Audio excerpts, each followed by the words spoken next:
नमस्कार, आप देख रहे हैं क्रांति टुडे और मैं आपके साथ नसीम सिद्दीकी। सबसे अपना खास शो जो चल रहा है मेरा गाँव मेरा नेता, उसको लेकर आज हम पहुँचे हैं। ये आज हमारे शो का हिस्सा बने हैं। पूर्व में मंत्री रहे हरिओम उपाध्याय जी। कई राजनीतिक पारी खेली हैं, बड़े चुनाव भी करे हैं, बड़े चुनाव देखे हैं। तो जो छोटा चुनाव होता है अगर देखा जाए ग्राम का प्रधानी का, पंचायत चुनाव, उसको लेकर उनकी क्या राय रहती है और उनकी पार्टी की तैयारी, कई सवाल रहेंगे, आज जानेंगे। क्योंकि फिर से आज वह शो में बैठ रहे हैं, जैसे आपने पहले देख चुके हैं, तो एक अच्छे वक्ता माने जाते हैं, अच्छा बोलते हैं, राजनीतिक विषय में भी प्रेरणा भी देते हैं युवाओं को। तो आज क्या देते हैं पंचायत चुनाव के लिए लोगों को प्रेरणा। तो नेताजी फिर से आपका हमारे चैनल पर स्वागत है। पं नमस नमस्कार। नमस्कार। पंचायत चुनाव में पार्टी की देखी जाए क्या तैयारी है आपकी, कैसे प्रत्याशी उतारे जाएंगे, क्या पूरी रणनीति बनाई गई है पंचायत चुनाव को लेकर पार्टी की आपकी? पार्टी की रणनीति बनाई जा रही है। पार्टी लगी हुई है सब जगह। सेक्टर की मीटिंगें, सेक्टर के साथ साथ ब्लॉकों की मीटिंगें चल रही हैं और ब्लॉकों की मीटिंगों में लोगों को बुला बुला करके प्रत्याशियों के बारे में पूछा जा रहा है। पार्टी केवल जिला पंचायत का चुनाव लड़ेगी, बकाया चुनाव जनता लड़ेगी आपस में सहयोग और आपस में बैठ करके। पंचायत चुनाव को लेकर देखा जा रहा है, कुछ नए नेता हैं, युवा नेता उभर कर सामने आ रहे हैं सोशल मीडिया के माध्यम से। तो आपको क्या लगता है कि आपने वो लंबी पारी खेली पंचायत चुनाव, तो अभी छोटे हैं, आपने तो बड़े चुनाव देखे हैं, कराए हैं, तो क्या लगता है कि सोशल मीडिया वाले जो नेता हैं पंचायत चुनाव सोशल मीडिया जीत सकते हैं? पंचायत के चुनाव में सोशल मीडिया का महत्व तो है, लेकिन सोशल मीडिया से ही सब कुछ हो जाए ये संभव नहीं है। उसका कारण कि आज भी बहुत सारे गांवों के जो किसान मजदूर सोशल मीडिया को नहीं देखते हैं, ना सोशल मीडिया के बारे में उनकी इतनी जानकारी है। अगर देखते हैं तो सोशल मीडिया पर और अन्य खबरें देख लेंगे, पंचायत से की खबरें कम देखते हैं और कम देखेंगे। कारण कि जो नौजवान आज घूम रहा है वो नौजवान अपने कामों को सोशल मीडिया से कम करने की चेष्टा कर रहा है। दूसरे और काम है जो आज विषाक्त वातावरण हो गया है, उस विषाक्त वातावरण की तरफ जाना जाता है। हालांकि अगर सोशल मीडिया का उपयोग अच्छे तरीके से नौजवान करे गांव में तो इसका भी बड़ा महत्व हो सकता है और महत्व रहेगा। लेकिन सोशल मीडिया के साथ साथ मैं एक बात और कहना चाहता हूँ कि जो गांव में चुनाव होने वाले हैं, प्रधान चुनेंगे, बीडीसी चुनेंगे, जिला पंचायत सदस्य चुनेंगे, गांव पंचायत सदस्य चुनेंगे, तो इनमें सोशल मीडिया के अलावा एक और ध्यान रखें कि जो अच्छे लोग हैं वो गांव प्रधान और बीडीसी बने।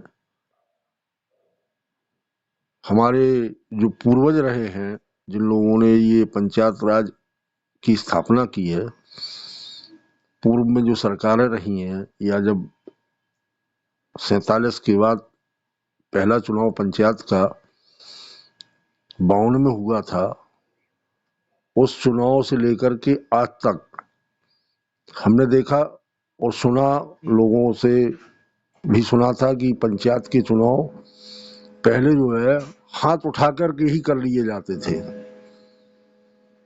कोई मोहरें नहीं हुआ करती थी, न कोई प्रत्याशी मिलते थे। जो अच्छे लोग हुआ करते थे वो इकट्ठा होकर के पंचायत में प्रधान बना देते थे और वो कॉप्शन से जिला पंचायत सदस्य बन जाते थे और जिला पंचायत अध्यक्ष बन जाते थे। आपने एक लंबी राजनीति पारी खेली, विगत दिनों में चुनाव में क्या परिवर्तन आया है देखने को मिलता है? आज जो नेता हैं जमीन छोड़कर सोशल मीडिया पहुंच गए या सिर्फ वाहवाही के नेता रह गए? कितना परिवर्तन आया है? आपने अगर राजनीति करी इतनी लंबी, क्या देखा इस राजनीति में? परिवर्तन तो खूब आया है और ठीक आया है। परिवर्तन की बेला है इस समय, लेकिन परिवर्तन के साथ साथ जो प्रधान बन जाते हैं या बीडीसी बन जाते हैं वो अपनी जिम्मेवारी छोड़ गए हैं। उस जिम्मेवारी को अच्छे तरीके से निभाने का प्रयत्न करना चाहिए। उसमें कई विकृतियां आ गई हैं। पहली विकृति तो ये आ गई है कि गांव में अच्छे लोगों के पास समय नहीं है। समय के अलावा सीधा सीधा बोले कि पैसा नहीं है। गांव का चुनाव आज पैसे पर आधारित हो गया है।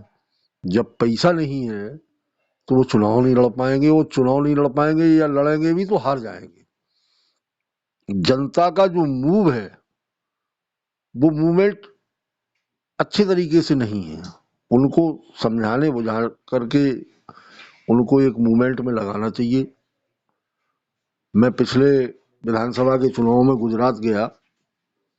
वहाँ गुजरात में हमने जो मॉडल देखे हैं गांव पंचायतों के, वहाँ जनता मॉडल बनाती है, वहाँ वोटर मॉडल बनाता है। वहाँ कोई बाहर के लोग नहीं आए हैं।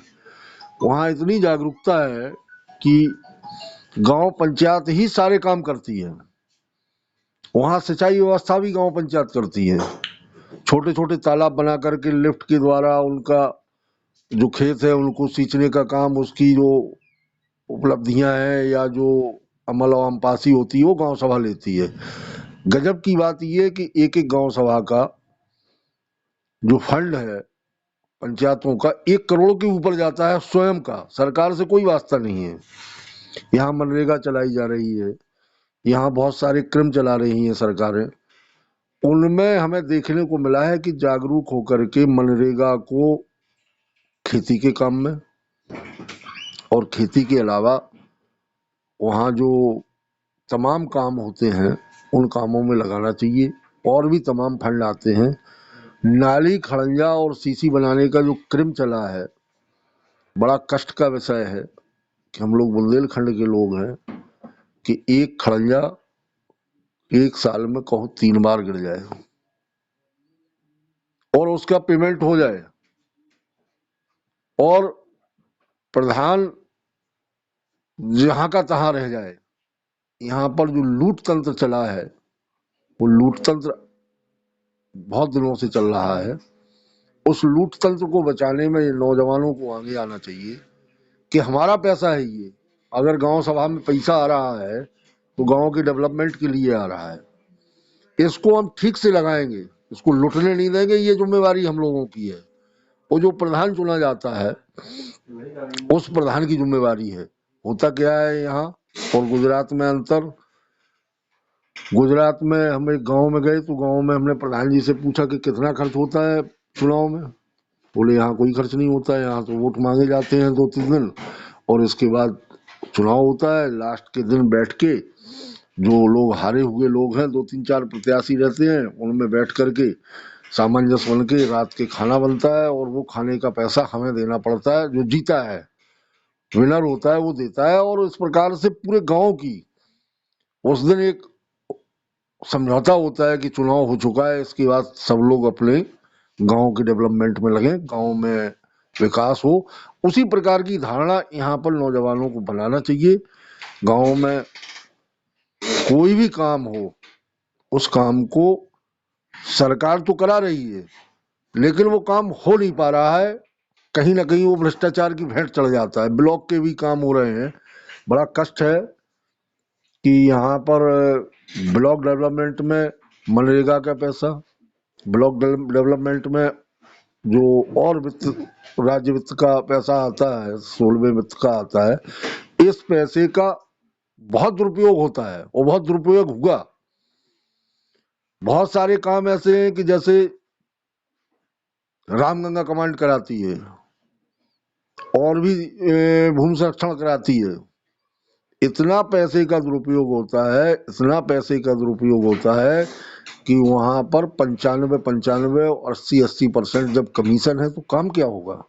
वही डली लड़ाई बंधों पर मेड़बंदी कर दी जाती है, वही डली लड़ाई बंदियां दोबारा बना दी जाती हैं।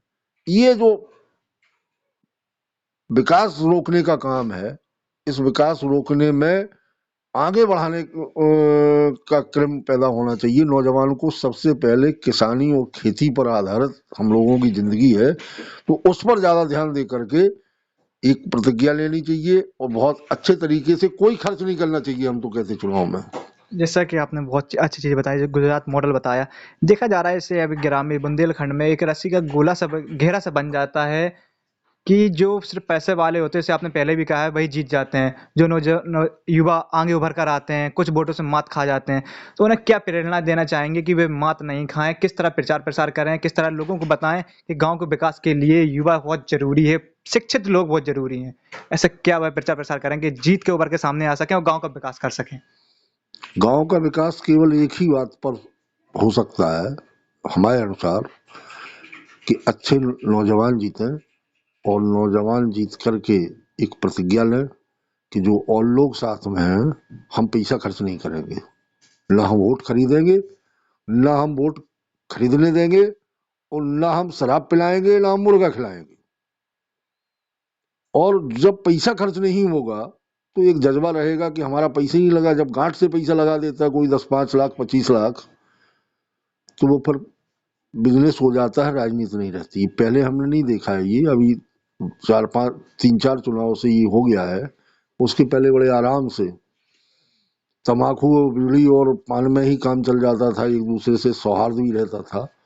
इस 4-5 साल के चुनाव में इसकी आंधी आई हुई है। जैसे जिला पंचायत के चुनाव होते हैं, जिला पंचायत सदस्य बनने के बाद मंडियां लगने लगती हैं कि ये 50 लाख में बिकेगा, ये 20 लाख में बिकेगा, ये 40 लाख में बिकेगा।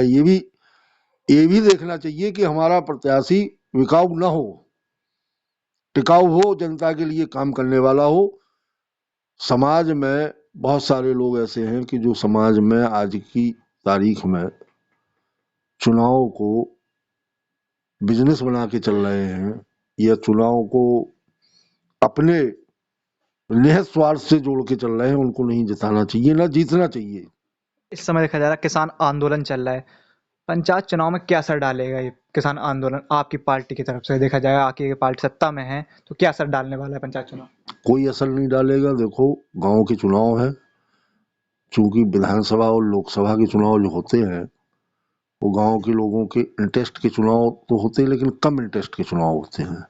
गांव प्रधानी का चुनाव व्यक्तिगत इंटरेस्ट का चुनाव होता है। हमारे पड़ोस का लड़ रहा है, हमारे गांव का लड़ रहा है, या हमारा कोई परिवार का लड़ रहा है। लोग बाग इस चुनाव में अपने हिसाब से सक्रिय होते हैं और कोई मुद्दा नहीं रहता है। ये सब गांव गली की चुनाव है। इन चुनाव में हाँ, विधानसभा के चुनाव और लोकसभा के चुनाव में मुद्दा बन सकता है, बनाने की चेष्टा कर रहे हैं लोग, लेकिन इसमें कोई असर नहीं पड़ेगा।